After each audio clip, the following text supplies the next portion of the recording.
आज हम आपको गीता के 7वें अध्याय का अद्भुत महत्व बताने जा रहे हैं, जिसके माध्यम से न केवल पितरों को मुक्ति मिलती है, बल्कि उनके आशीर्वाद से आपके जीवन में सुख, शांति और समृद्धि का आगमन होता है। और हाँ, याद रहे, ये 7वां अध्याय का महत्व किसी और के द्वारा नहीं, बल्कि स्वयं महादेव शिव के द्वारा माता पार्वती को बताया गया था।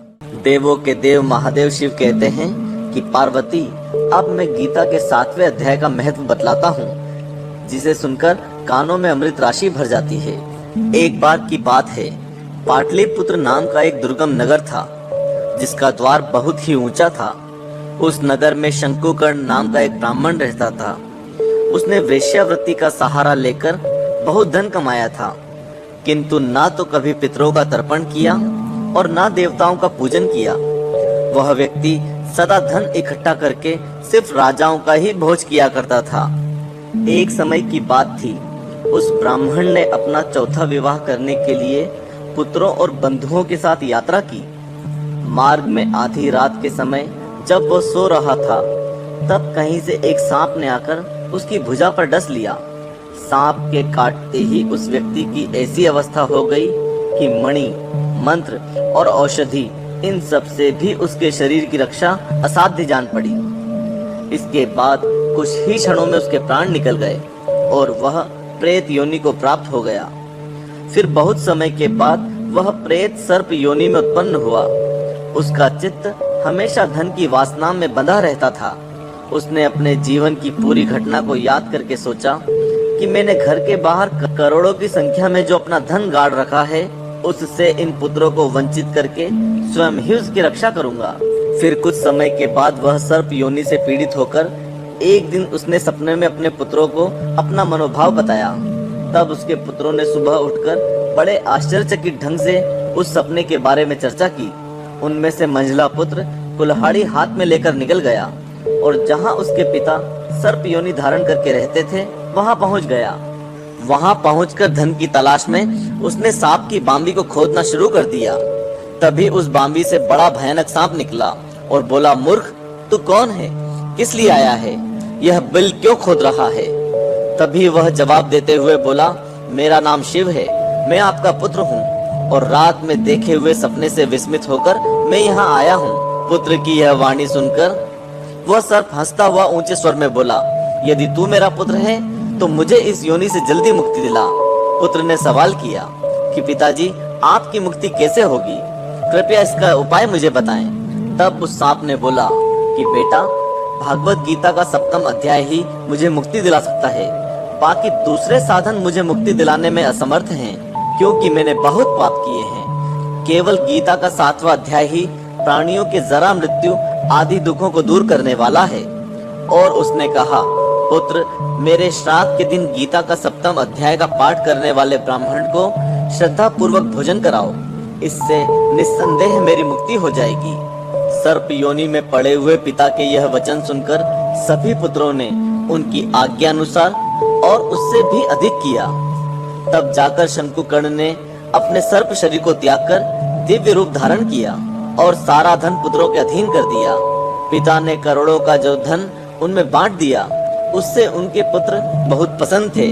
उनकी बुद्धि सदा धर्म की ओर लगी रही, इसलिए उन्होंने बावली, कुआं, यज्ञ और देव मंदिर के लिए उस धन का उपयोग किया और अन्नशाला भी बनवाई। उसके बाद गीता के 7वें अध्याय का निरंतर जप करते हुए उन्होंने मोक्ष प्राप्त किया।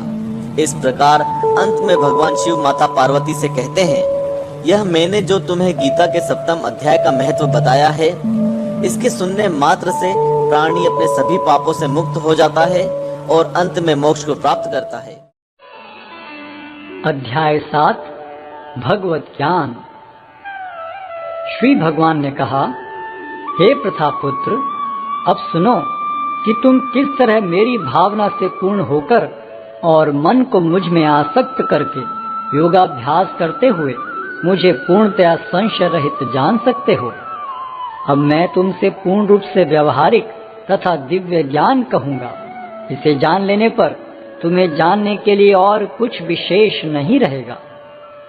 कई हजार मनुष्यों में से कोई एक सिद्धि के लिए प्रयत्नशील होता है, और इस तरह सिद्धि प्राप्त करने वालों में से विरला ही कोई एक मुझे वास्तव में जान पाता है। पृथ्वी, जल, अग्नि, वायु, आकाश, मन, बुद्धि तथा अहंकार, ये 8 प्रकार से विभक्त मेरी अपरा प्रकृतियां हैं। हे महाबाहु अर्जुन, इनके अतिरिक्त मेरी एक अन्य पराशक्ति है जो उन जीवों से युक्त है जो इस भौतिक अपरा प्रकृति के साधनों का विदोहन कर रहे हैं। सारे प्राणियों का उद्गम इन दोनों शक्तियों में है।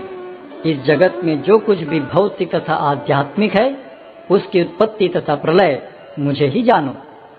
हे धनंजय, मुझसे श्रेष्ठ कोई सत्य नहीं है।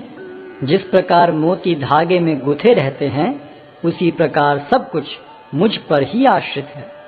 हे कुंती पुत्र, मैं जल का स्वाद हूँ, सूर्य तथा चंद्रमा का प्रकाश हूँ, वैदिक मंत्रों में ओंकार हूँ, आकाश में ध्वनि हूँ तथा मनुष्य में सामर्थ्य हूँ।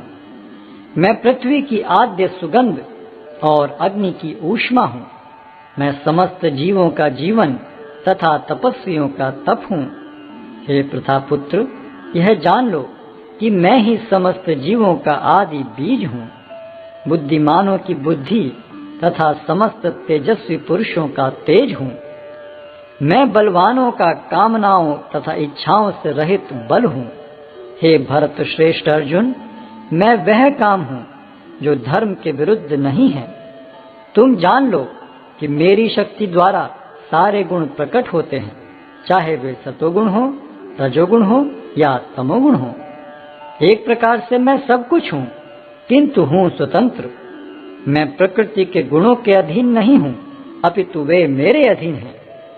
3 गुणों सतो, रजो तथा तमो के द्वारा मोहग्रस्त ये सारा संसार मुझ गुणातीत तथा अविनाशी को नहीं जानता। प्रकृति के 3 गुण वाली इस मेरी दैवी शक्ति को पार कर पाना कठिन है, किंतु जो मेरे शरणागत हो जाते हैं वे सरलता से इसे पार कर जाते हैं।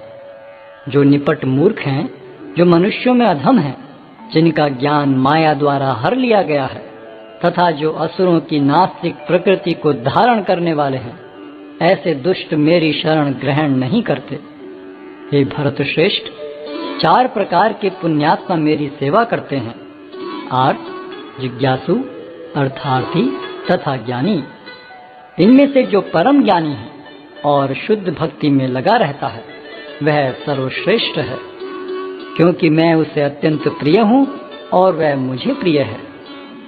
निस्संदेह ये सब उदार चित्ता व्यक्ति हैं, किंतु जो मेरे ज्ञान को प्राप्त है उसे मैं अपने ही समान मानता हूँ। वह मेरी दिव्य सेवा में तत्पर रहकर मुझ सर्वोच्च उद्देश्य को निश्चित रूप से प्राप्त करता है। अनेक जन्म जन्मांतर के बाद जिसे सचमुच ज्ञान होता है, वह मुझको समस्त कारणों का कारण जानकर मेरी शरण में आता है। ऐसा महात्मा अत्यंत दुर्लभ होता है। जिनकी बुद्धि भौतिक इच्छाओं द्वारा मारी गई है, वे देवताओं की शरण में जाते हैं और वे अपने अपने स्वभाव के अनुसार पूजा के विशेष विधि विधानों का पालन करते हैं। मैं प्रत्येक जीव के हृदय में परमात्मा स्वरूप स्थित हूँ। जैसे ही कोई किसी देवता की पूजा करने की इच्छा करता है, मैं उसकी श्रद्धा को स्थिर करता हूँ, जिससे वह उसी विशेष देवता की भक्ति कर सके। ऐसी श्रद्धा से समन्वित वह देवता विशेष की पूजा करने का यत्न करता है और अपनी इच्छा की पूर्ति करता है, किंतु वास्तविकता तो यह है कि ये सारे लाभ केवल मेरे द्वारा प्रदत्त हैं। अल्प बुद्धि वाले व्यक्ति देवताओं की पूजा करते हैं और उन्हें प्राप्त होने वाले फल सीमित तथा क्षणिक होते हैं। देवताओं की पूजा करने वाले देवलोक को जाते हैं, किंतु मेरे भक्त अंततः मेरे परम धाम को प्राप्त होते हैं। बुद्धिहीन मनुष्य मुझको ठीक से न जानने के कारण सोचते हैं कि मैं भगवान कृष्ण पहले निराकार था और अब मैंने इस स्वरूप को धारण किया है। वे अपने अल्प ज्ञान के कारण मेरी अविनाशी तथा सर्वोच्च प्रकृति को नहीं जान पाते। मैं मूर्खों तथा अल्पज्ञों के लिए कभी भी प्रकट नहीं हूँ। उनके लिए तो मैं अपनी अंतरंगा शक्ति द्वारा आच्छादित रहता हूँ, अतः वे ये नहीं जान पाते कि मैं अजन्मा तथा अविनाशी हूँ। हे अर्जुन, श्री भगवान होने के नाते मैं जो कुछ भूतकाल में घटित हो चुका है, जो वर्तमान में घटित हो रहा है और जो आगे होने वाला है, वह सब कुछ जानता हूँ। मैं समस्त जीवों को भी जानता हूँ, किंतु मुझे कोई नहीं जानता। हे भरतवंशी, हे शत्रु विजेता, समस्त जीव जन्म लेकर इच्छा तथा घृणा से उत्पन्न द्वंद्वों से मोहग्रस्त होकर मोह को प्राप्त होते हैं। जिन मनुष्यों ने पूर्व जन्मों में तथा इस जन्म में पुण्य कर्म किए और जिनके पाप कर्मों का पूर्णतः उच्छेदन हो चुका है, वे मोह के द्वंद्वों से मुक्त हो जाते हैं और वे संकल्प पूर्वक मेरी सेवा में तत्पर होते हैं। जो जरा तथा मृत्यु से मुक्ति पाने के लिए यत्नशील रहते हैं, वे बुद्धिमान व्यक्ति मेरी भक्ति की शरण ग्रहण करते हैं। वे वास्तव में ब्रह्म हैं, क्योंकि वे दिव्य कर्मों के विषय में पूरी तरह से जानते हैं। जो मुझ परमेश्वर को मेरी पूर्ण चेतना में रहकर मुझे जगत का, देवताओं का तथा समस्त यज्ञ विधियों का नियामक जानते हैं, वे अपनी मृत्यु के समय भी मुझ भगवान को जान और समझ सकते हैं।